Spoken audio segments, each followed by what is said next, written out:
Hello, my name is Faye Callista. I'm the librarian here at the Chicago School, and today we're going to talk about finding tests and measures.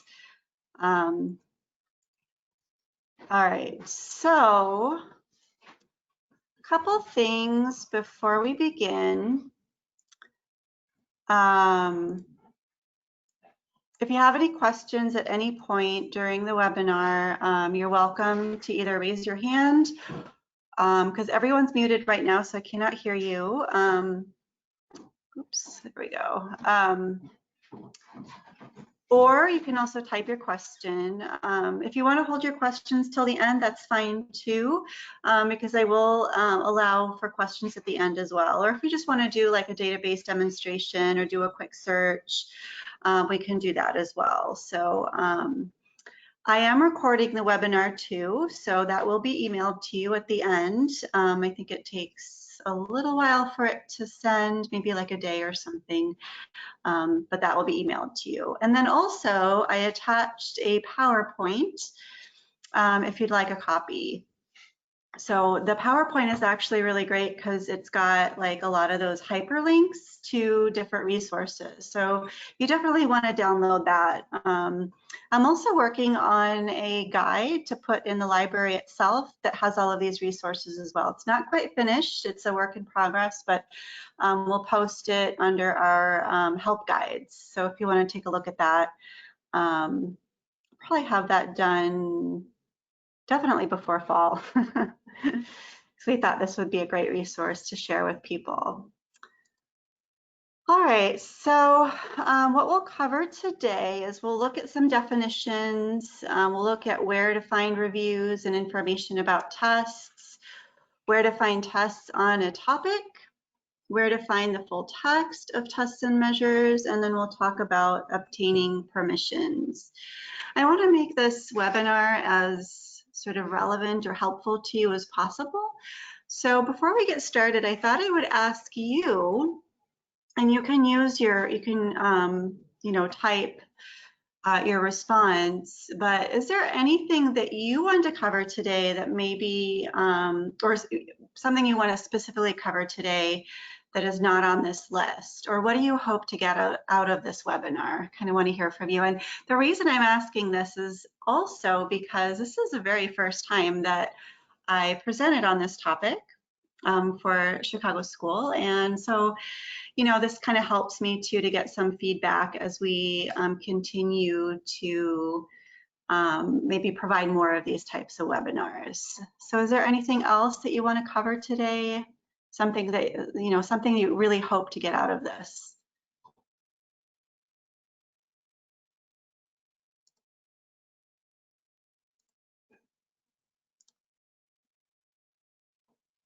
Okay, so there's somebody who's new to the early in the dissertation process, so that's all new.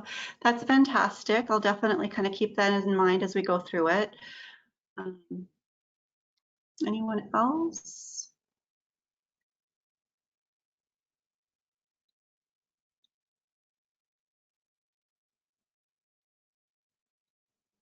Okay, somebody else said they came across a new instrument that measures introversion components.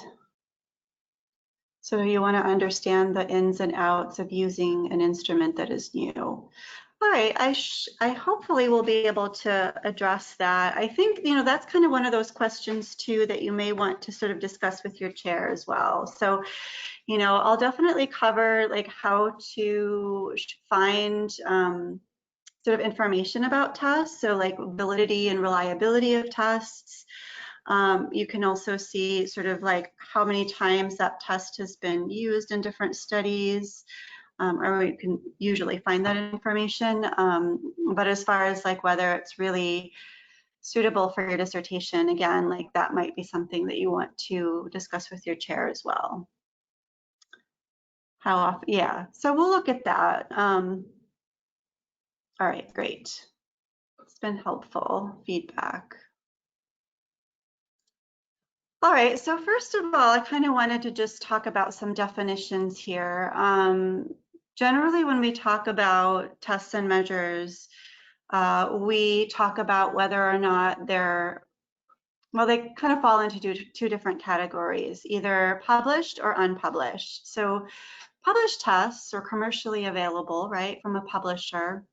And oftentimes they can only be bought, right, by the qualified or professionally credentialed user. Most of the times when we talk about using a measure or test for a dissertation, we're usually talking about unpublished or non-commercial tests or measures. Not always. I know some people definitely use published tests in their dissertations, but sometimes people are limited also by the cost. So, you know, some of these commercially published tests are expensive. Yeah, so we have unpublished or non-commercial. Sometimes they're referred to also as experimental measures. And those can usually be found either in like journal articles, dissertations, reports, and so on.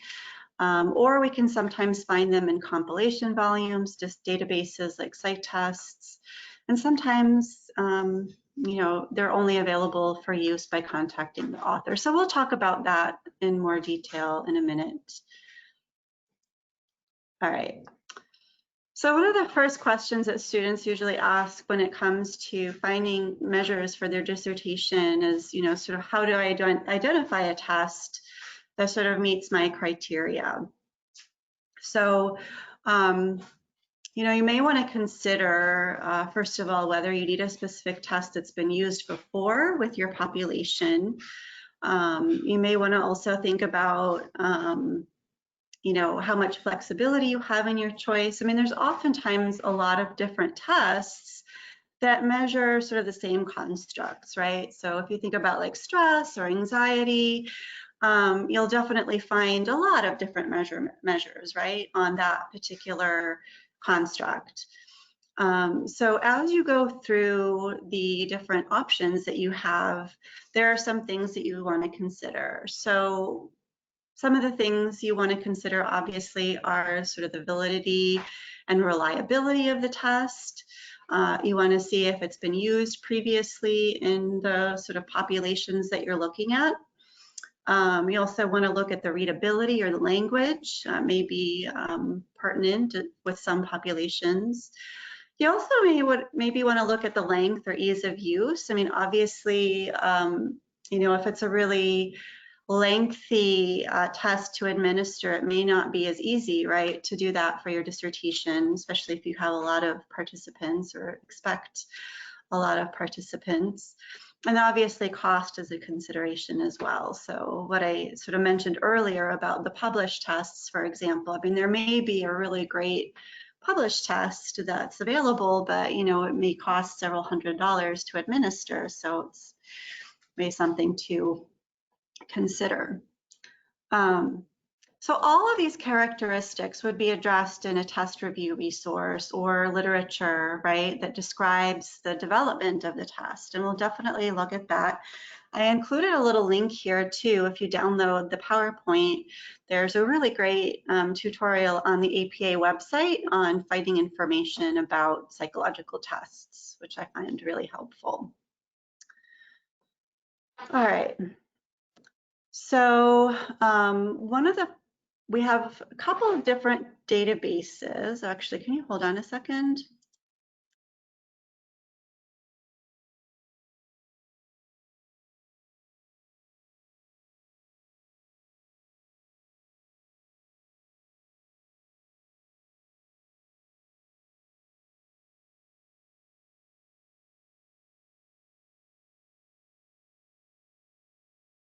All right, let me unpause this for a second. I had one of the joys of working from home or working remotely is I had a dog who was begging to go outside, so I had to let her out. Sorry about that. All right, so we have two primary databases here that we use to find information about tests. They both include indexing by subject and population, and both point to sources of more information. And the CiteTest also includes the full text of the test as well. Not always, but a lot of times. All right. And just really quickly, let me go into CiteTests here. going to show you what that looks like. So these are tests and measures. I mean, it's not a comprehensive database, obviously. It doesn't have like everything, but it does have a lot of different database like tests. So if we wanted to look at, let's say, I don't know, I can just do anxiety, for example. And I'll do anywhere except full text. If I wanted the test to actually be full text, I'll click on full text. Probably I'm going to get a lot of results, right, with anxiety. So, you know, you can always narrow it down here by subject, for example. So maybe something specific. Or you can also narrow it by classification. So are you looking at a particular aspect of anxiety? There's also, you can narrow it down by instrument type and so forth. You can even limit it by permission. So sometimes you have to, you know, contact the publisher or the author to use a particular test. Sometimes it just says, yeah, you can use it for research and teaching without, you know, contacting the author. All right. That's just a quick rundown of how that looks here. Just a second. Got a question here. So how do we get to this ProQuest search? That's a good question. So you go to the main library website here, which is at, you can either get to it through Canvas, or you can just Google TCSPP library. You'll get to this website here. And then you can either go to Discover databases A through Z, or you can also go here. There's a quick link for databases A through Z over here. All right. And then if you wanted to narrow down to our tests and measures databases, you would go to where it says all subjects and then scroll down, and there's a link here for tests and mental measurements. So here's our three like primary databases. So the two that we're looking at now are the health and psychosocial instruments and our psych tests database. Oh, and let's see, it looks like you can't see my screen, so hold on. Yeah, thank you for letting me know that. Let me back up. Okay, hopefully you can see my screen now. Okay, sorry about that. Great, yes. All right, so either under Discover, databases A through Z, or here there's a quick link for databases A through Z.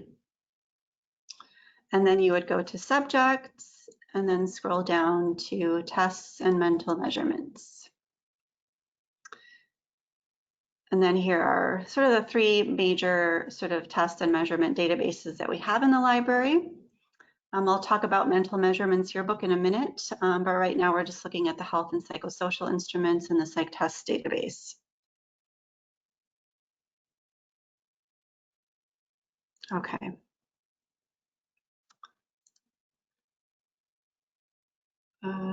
Let's see here, going back to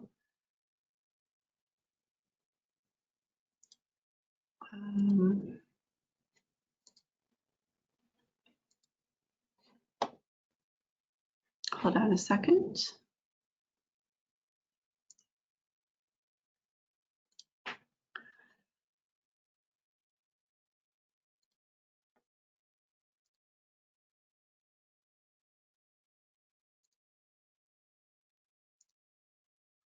Trying to get back to my PowerPoint here, just a second.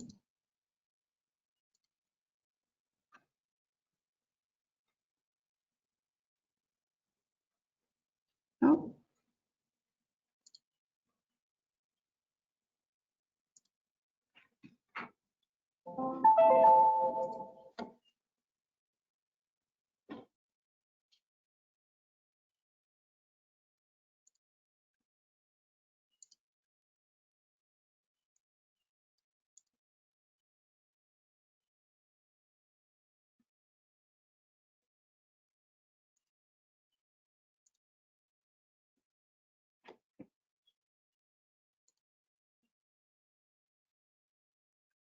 Okay. So yeah, you can either consult an index of tests categorized by topic. So that's one way to find a test. Another way is to find an article or research study that is similar to your study that uses or describes the test on your topic. So this often means, right, that you'll have to conduct a thorough literature review.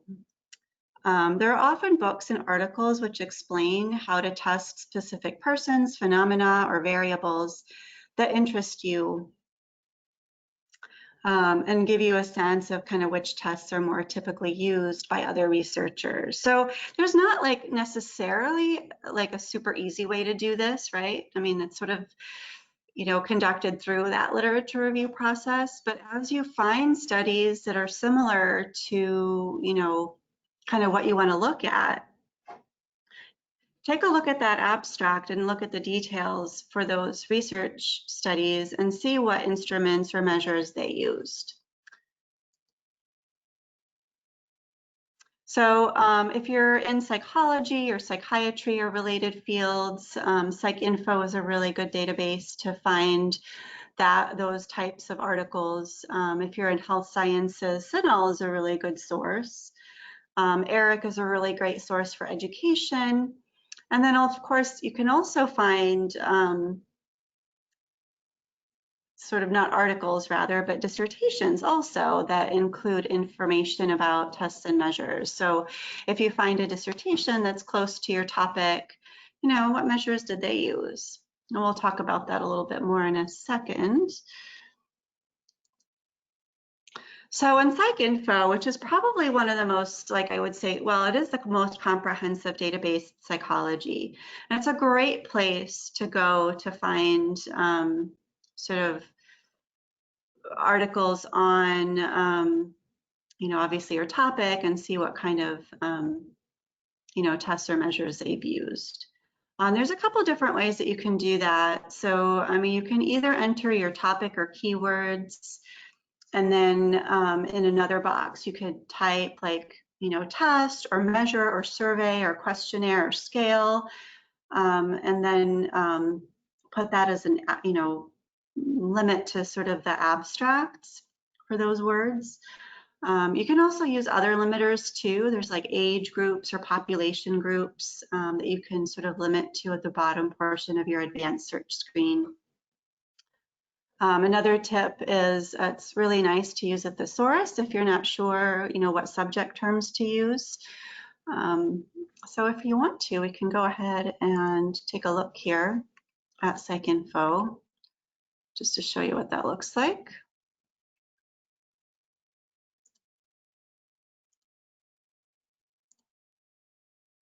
Okay, so here I kind of have an example. And again, like to get to PsycInfo, you would go to, again, that same sort of link, the databases A through Z, or this link right here. And then we also have a quick link under psychology here, under the quick links. There's a link there for PsycInfo. All right, so because tests and measures, you know, they're often called sort of different names, right? And it could be a questionnaire or instrument, checklist, inventory, and so forth. And to sort of encompass all of those terms, you can sort of do this where you're asking the database to look for test or measure or survey or questionnaire. And then you'll make sure to use sort of in abstract. So it's looking for these terms in your abstract. And then here, we can either do like just a keyword search or we could do a subject search. Either way, we can put our sort of construct here. So maybe we're looking at, for example, I don't know, what would be, do you have any suggestions for what we could search? Just maybe something that you're looking at?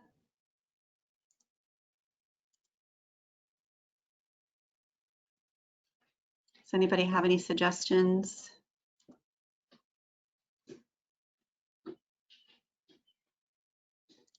Okay, so social introversion. There we go. Oops.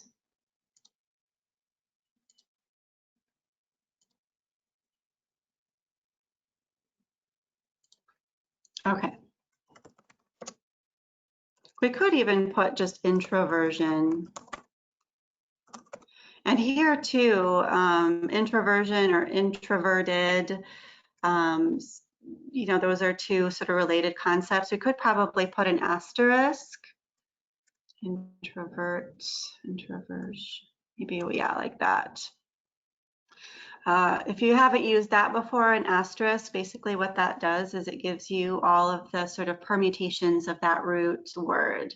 So that would include introvert, introversion, introverts, and so forth. So let's go ahead and do a search.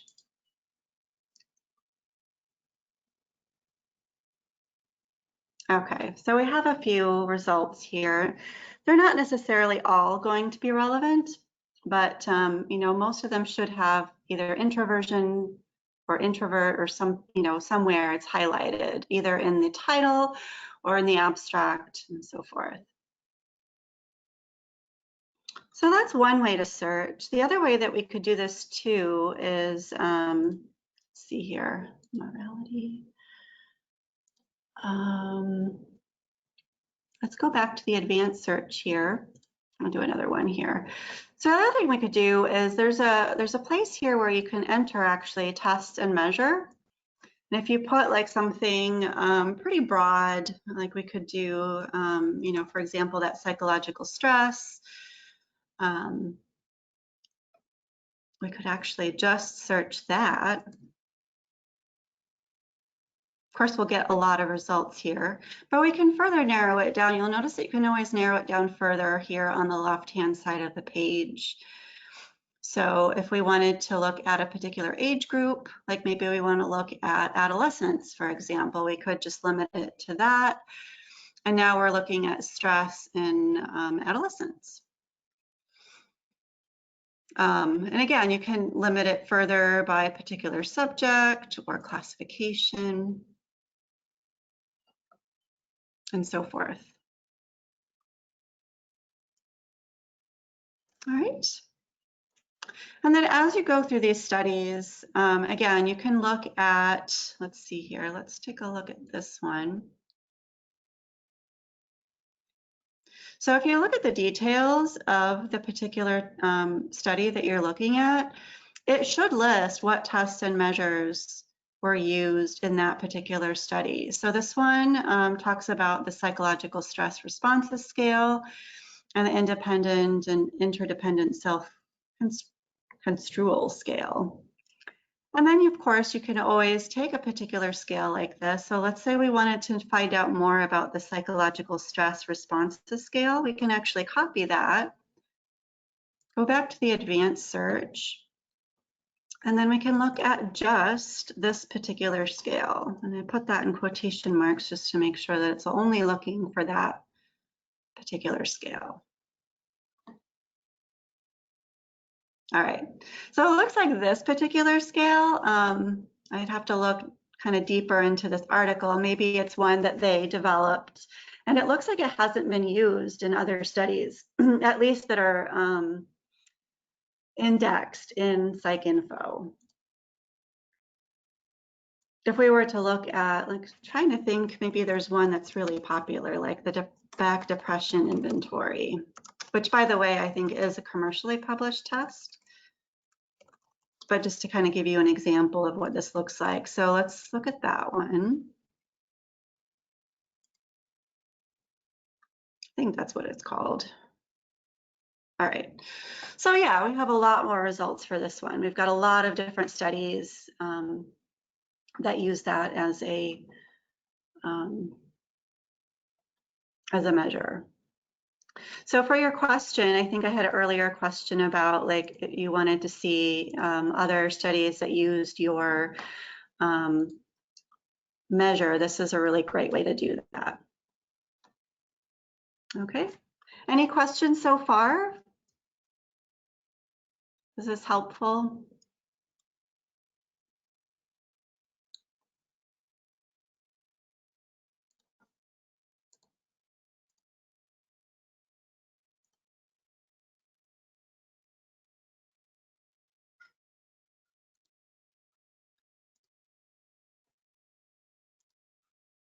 Okay, great. Let me go back here to,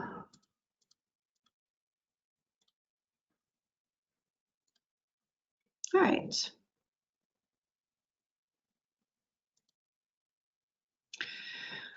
So once you've identified a few tests, you can also, as I said, find additional information about those tests. There's a couple of different places. So for that back depression inventory and other sort of commercially published inventories, the Mental Measurement Yearbook is a fantastic resource in the library. You can also find that under the databases A through Z list that I showed you earlier.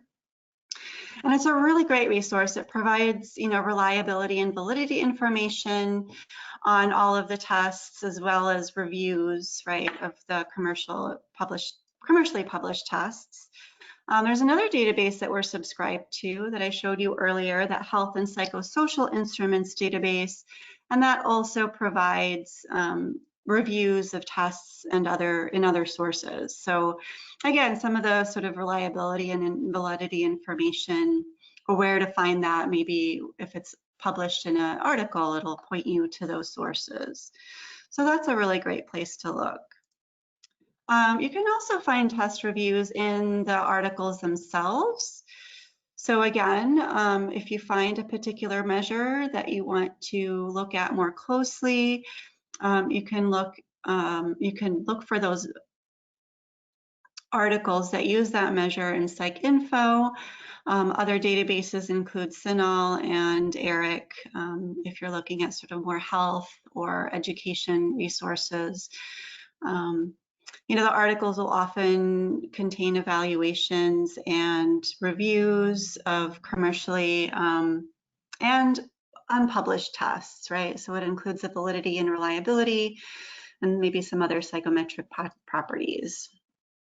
And sometimes, you'll find that those articles, if you do a literature review, you'll kind of find maybe the original article where they sort of tested the reliability and validity of that particular measure, and then, other research that builds on that. So it's really helpful. All right, so we looked at where to find measures on a topic, but then where do you find the actual measure? This is a question that we get really often, or very often.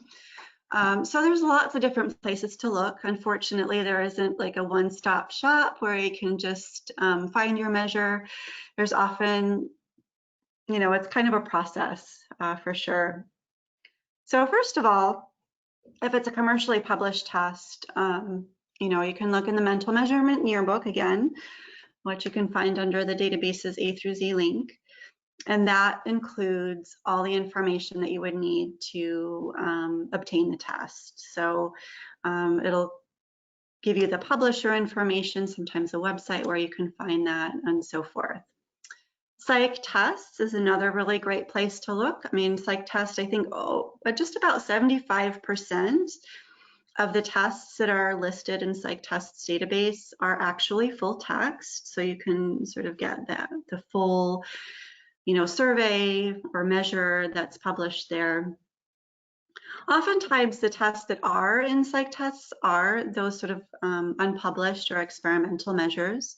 And just because it's experimental doesn't mean that it doesn't have, relatively strong reliability and validity. Obviously you have to look into it more, look at it more closely to verify that.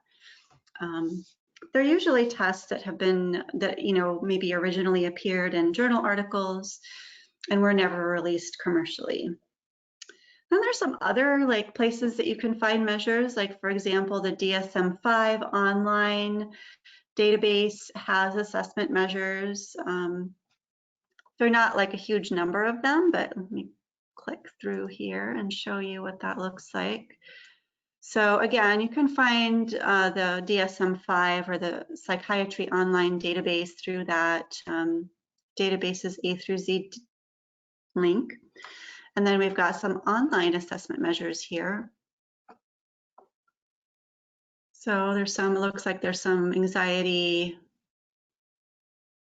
sleep disturbance, substance use, and so a lot of sort of clinical assessment measures. So that's kind of neat. Not a lot of people know that that's there. So that's kind of neat. All right.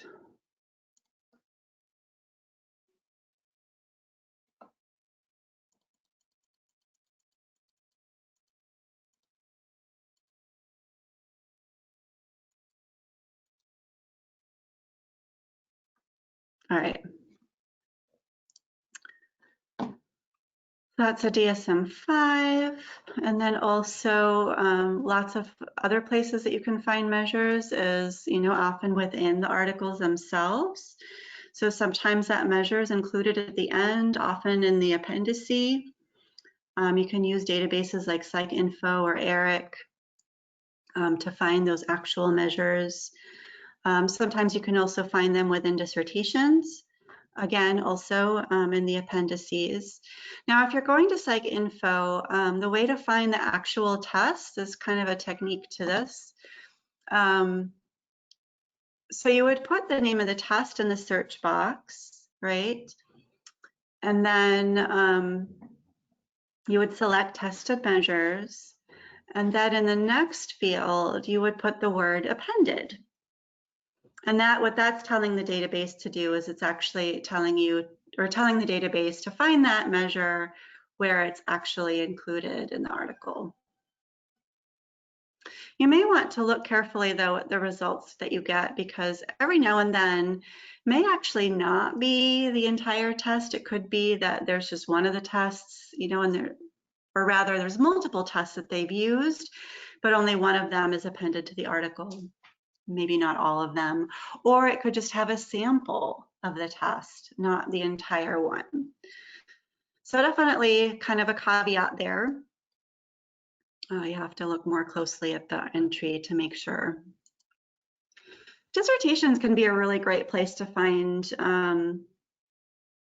measures. I mean, not only, as I mentioned earlier, it's a good place to find measures used in studies like that were conducted by other student researchers, but oftentimes you'll find those measures appended at the end as well. So in order to find those, you would use sort of your subject keywords along with terms such as test, measure, scale, or inventory. So kind of like what we did in PsycInfo earlier. Here's a little sort of screenshot that I got here. And then you'll check the abstracts of the results to see if the author has used a scale, and then check the table of contents for the dissertation to see if there's an appendix which includes the scale. All right, so there's other places you can search as well. Some tests are freely available on the internet, so it's worth, kind of looking there. In fact, I just found somebody was asking about a measure, and I was able to find it via Google. It was just published, I think, on somebody's webpage. And Google has some pointers too on how to run an advanced search if that's helpful. You can also use that for Google Books as well. So Google Books does a keyword search of all the books that Google has digitized, and sometimes that includes some full text tests.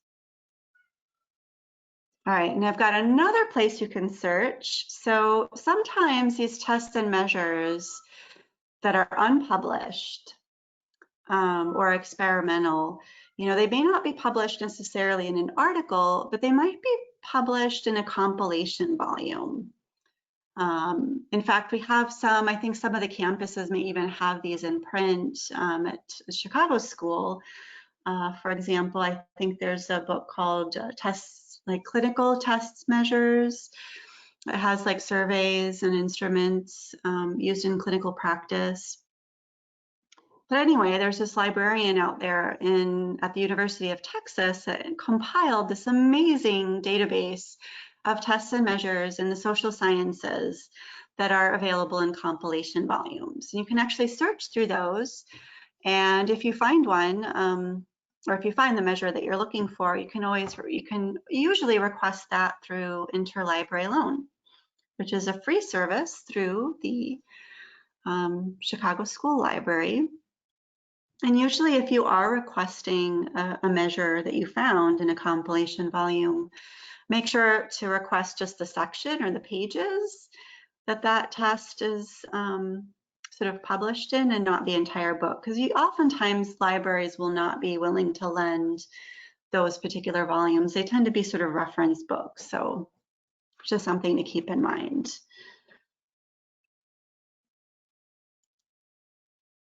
All right, if you still can't find the measure that you're looking for after going through all of those steps, sometimes you just have to contact the author to obtain a copy of the test or measure.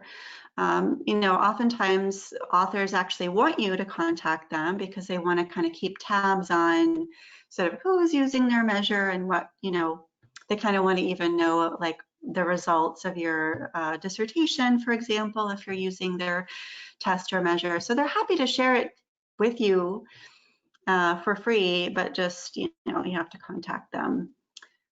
You can also ask a librarian at the Chicago School Library. We're more than happy to help you track down a measure if you sort of hit a dead end and can't find it. At least we can also help you, obtain maybe an author's email or something like that, so you can obtain that measure. And if it comes to that, like if it comes to having to contact the author, maybe a good idea to have a plan B, just in case you're not able to contact the author to obtain the instrument.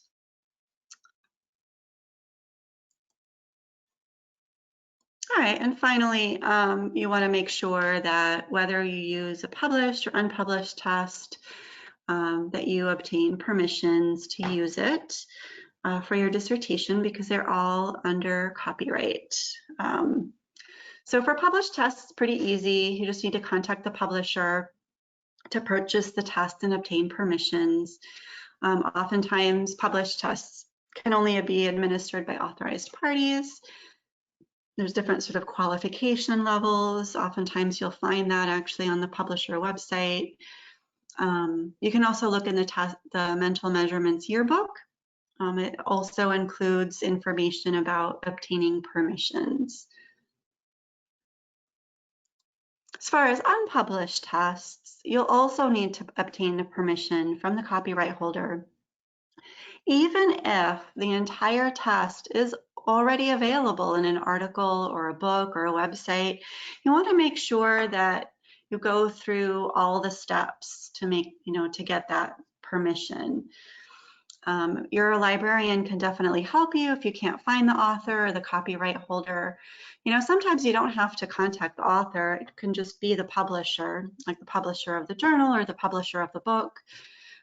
Sometimes that permission process is pretty easy. They usually have like a website set up for researchers to obtain permissions. If you are contacting an author and you're not quite sure what to say, you can always ask faculty. They can give you suggestions on sort of the appropriate language to use. Be sure that the subject heading in your email is descriptive, and the email itself obviously is written in professional language. All right, so that basically covers everything that I wanted to show you today. I know that was kind of a quick overview. Is there anything that you want to kind of have any questions, or anything that you want to kind of look at more closely?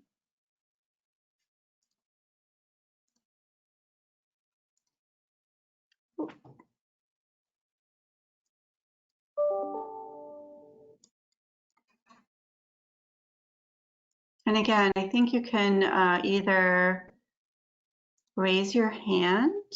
I think I've got actually, Brett, did you raise your hand? Hi, yeah. Yeah, hi. Hi, just a couple of questions. So I downloaded the PowerPoint that was attached as a handout. But when I'm trying to click on what look to be links in the PowerPoint, they're not going anywhere. So maybe I need to do that on a different, I'm doing it on my iPad, but maybe if I do it on the computer, they would be links. But just, could you confirm, like, for instance, slide 11, Yeah, has 3 sure. links to PsycInfo, Cinol, and Eric. So from your side, those are actually links. If you clicked on them, it would open a website in your browser. Yeah, looks like. Okay. I think sometimes you have to do the control Yeah. click to follow the link, so maybe it Yeah. will work better on your computer. Yeah, Yeah. sorry about Yeah. that. That's okay. No, I just wanted to confirm that those were actually links. So then, yeah, I'll move it to my computer, and it should work there.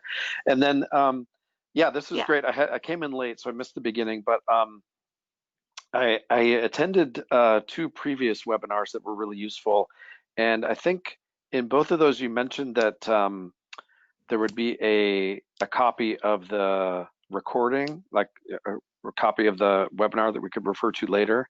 And Yeah.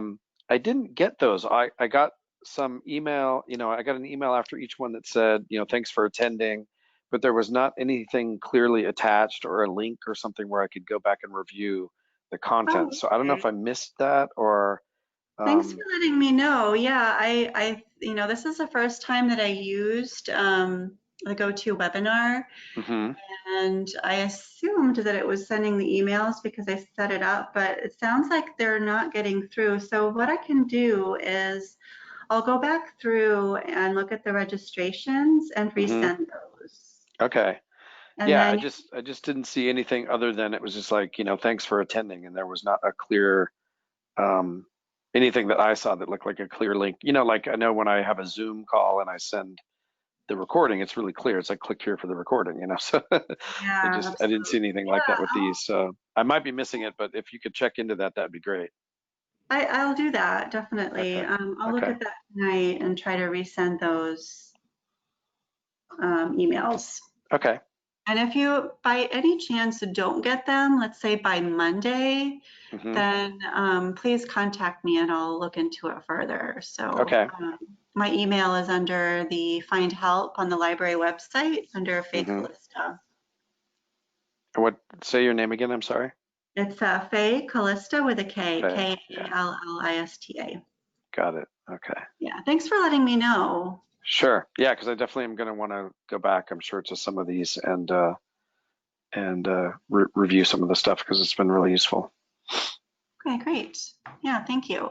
Okay. All right. Any other questions? Anything you wanted to look at in particular, maybe in more depth, or I hope this was helpful. And I'm sorry about the little glitches. As I said, this is kind of like the first time that I presented on this topic. So any feedback that you may have, I really appreciate it. I actually have a survey once you close out the webinar. It's just a really quick survey. It just takes a minute. So if you have any feedback, I appreciate it. I want to make this better the next time I do this one. So just let me know.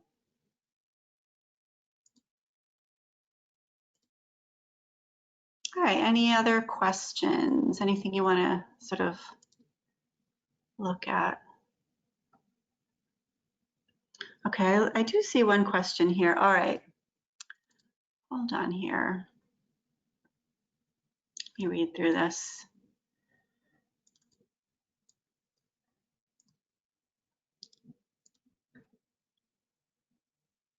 See a question from Andre here. Just make this bigger.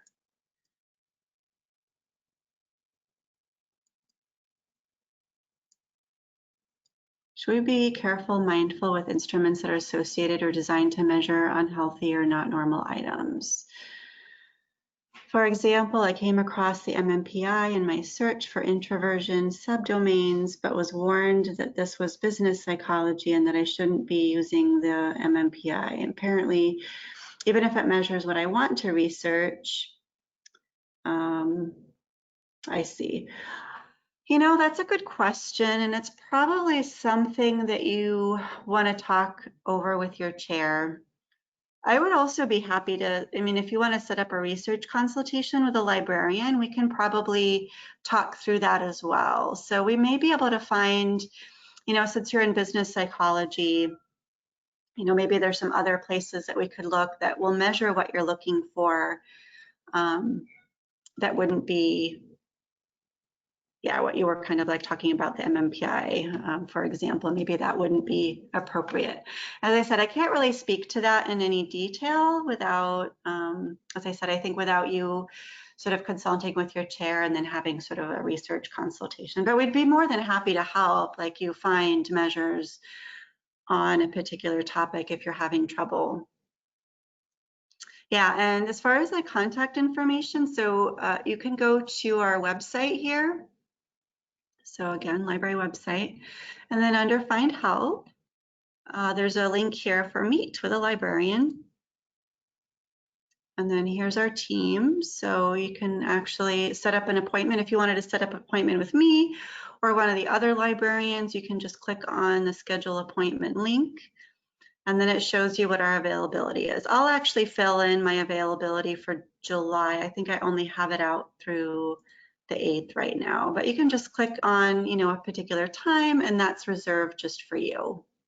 And it's usually conducted over Zoom. All right, does that answer your question?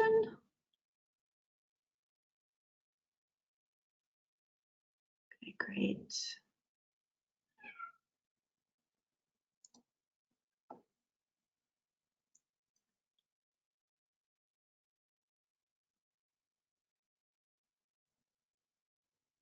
Yeah, and you can also reach out to us via email as well if you didn't want to do a research consultation.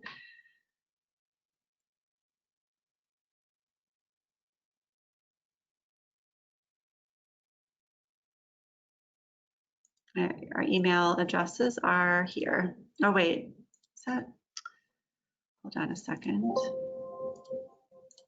Should be under Meet a Librarian. Our emails are in there as well, and our phone numbers, which phone numbers right now are not really working that great because we're actually not on campus, so probably email will be better.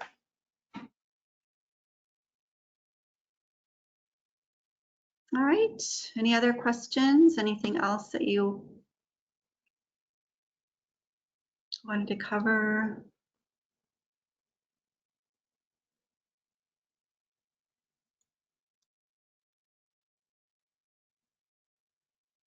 All right, well, if that's all, I'll stick around for a few more minutes in case anyone else has questions. But in the meantime, if, you know, thank you so much for attending. I hope this was helpful and I hope you have a great night.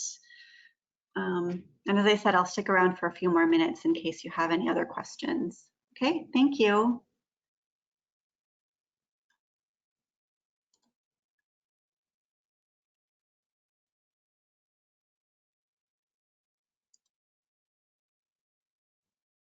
Yeah, have a great night. Thank you.